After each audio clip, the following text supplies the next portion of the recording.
साधारण सशक्तिकरण है कि दुनिया में जिस भी चीज की जरूरत हो वो आप कर सकते हैं, चाहे वो जो भी हो वाकई। और उसके बावजूद भी आप उन गतिविधियों की प्रक्रिया से अछूते रहते हैं जिन्हें हमें दुनिया में करना होता है। अगर आप यहां बैठे हैं, आपका शरीर यही है, आपका मन यही है, आप जो हैं वो थोड़ा दूर है। यही दुखों का अंत है और यही ध्यानशीलता है।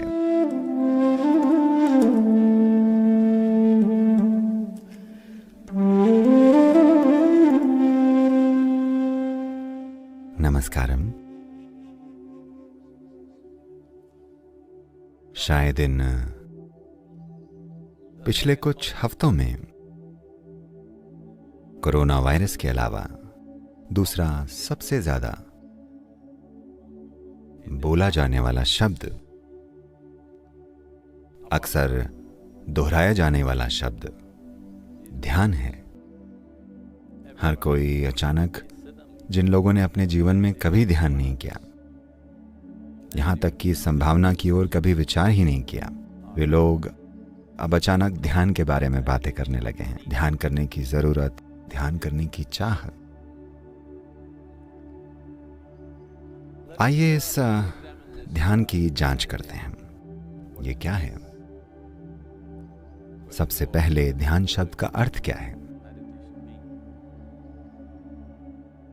अंग्रेजी शब्द मेडिटेशन का असल में कोई अर्थ नहीं है। उस संदर्भ में ये कुछ भी विशिष्ट नहीं कहता। अगर कोई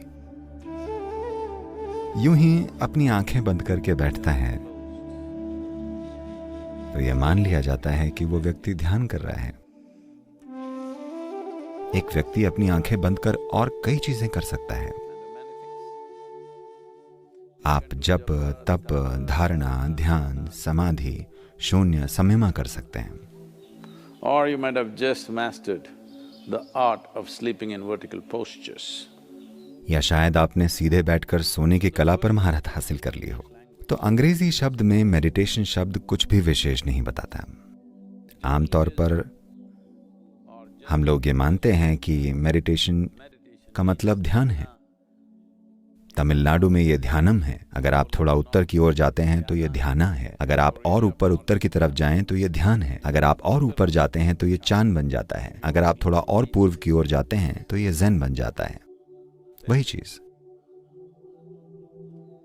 तो What is this dimension that we are trying to describe with this word meditation? हम इस ध्यान शब्द के साथ क्या बताने की कोशिश कर रहे हैं। एक मूलभूत चीज जिसे हमें समझने की जरूरत है वो ये है कि आप ध्यान नहीं कर सकते, क्योंकि ध्यान एक गुण है। कोई गुण एक निश्चित प्रक्रिया का परिणाम होता है। आप एक प्रक्रिया शुरू कर सकते हैं, आप एक प्रक्रिया संचालित कर सकते हैं। आप किसी गुण का संचालन नहीं कर सकते। गुण बस एक परिणाम है। ये इस तरह है कि जैसे आप अपने बगीचे में फूल चाहते हैं, आप वहां बैठकर फूल ध्यान नहीं करते। आपको पता है फूल वालों के साथ क्या हुआ। अगर आप अपने बगीचे में फूल चाहते हैं तो आपको फूलों के बारे में सोचने की जरूरत नहीं है। आपको मिट्टी, खाद, पानी, धूप के बारे में सोचना है। If you conduct this process of these ingredients properly, अगर आप इन प्रक्रियाओं का संचालन ठीक से करते हैं तो फूल और फल एक परिणाम होंगे। लेकिन आज दुनिया बहुत लक्ष्य उन्मुखी हो गई है,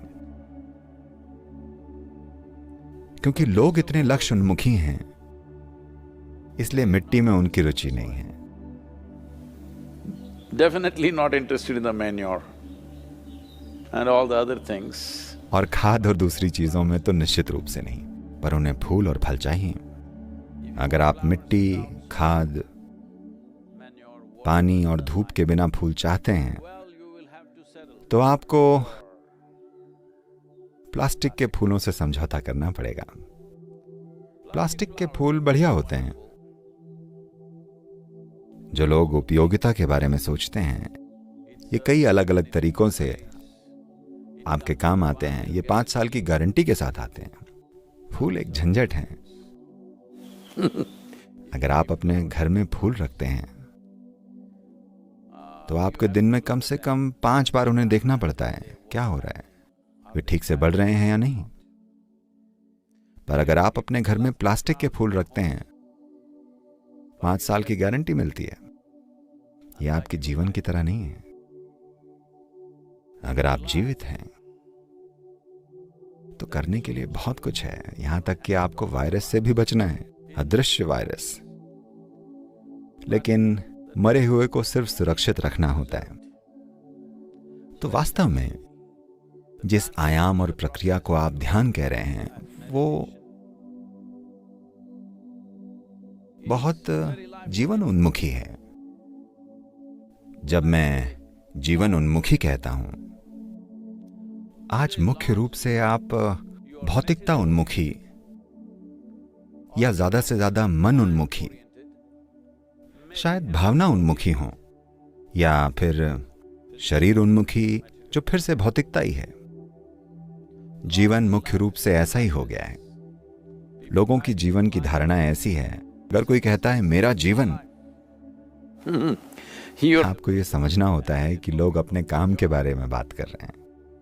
वे देश या दुनिया की आर्थिक स्थिति की बात कर रहे हैं, अपनी कार के बारे में, शायद अपने कुत्ते के बारे में, कभी कभी अपने पतियों और पत्नियों के बारे में भी। कुछ भी हो सकता है।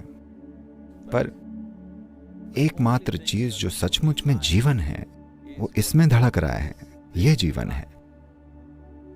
बाकी सब हमारे द्वारा बनाई गई व्यवस्थाएं हैं, इस उम्मीद में कि ये व्यवस्थाएं हमारे जीवन को ऊंचा उठाएंगी।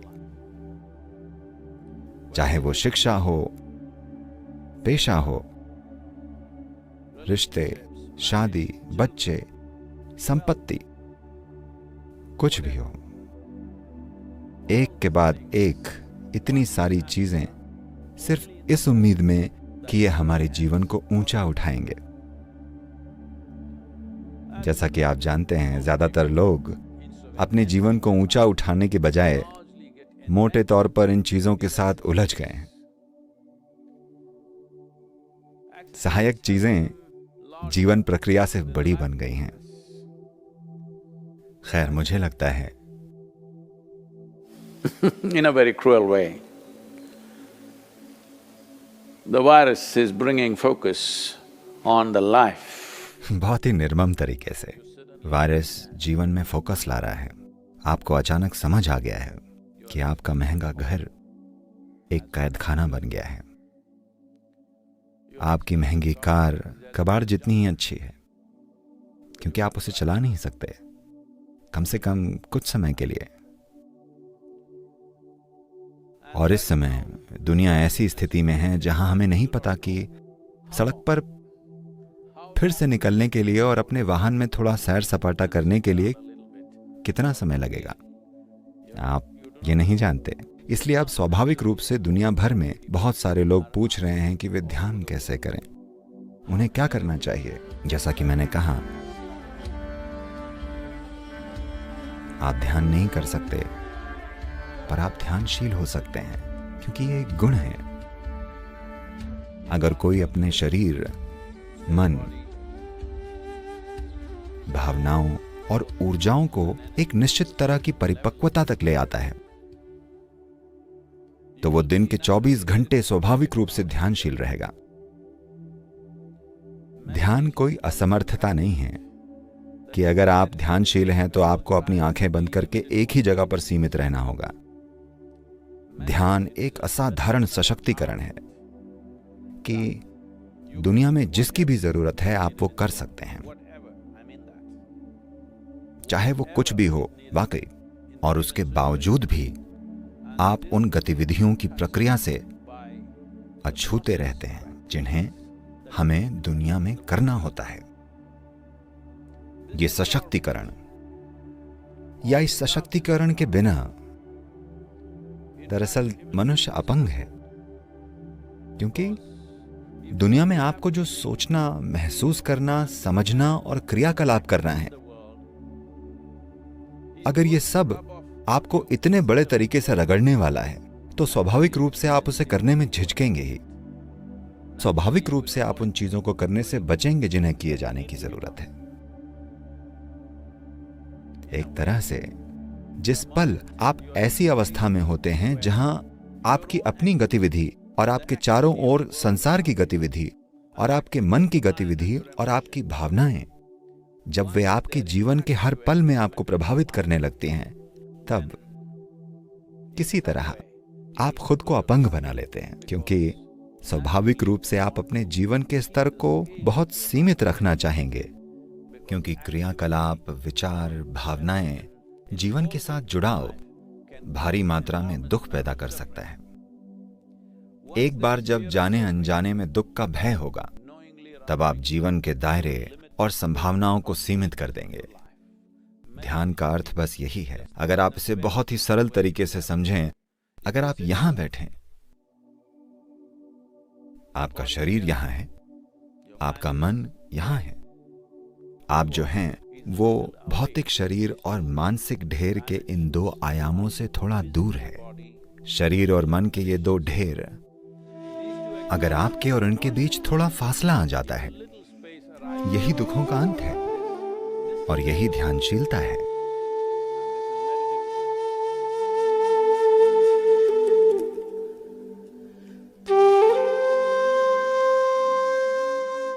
ईशा क्रिया एक बेहद आसान प्रक्रिया है, पर एक शक्तिशाली टूल है।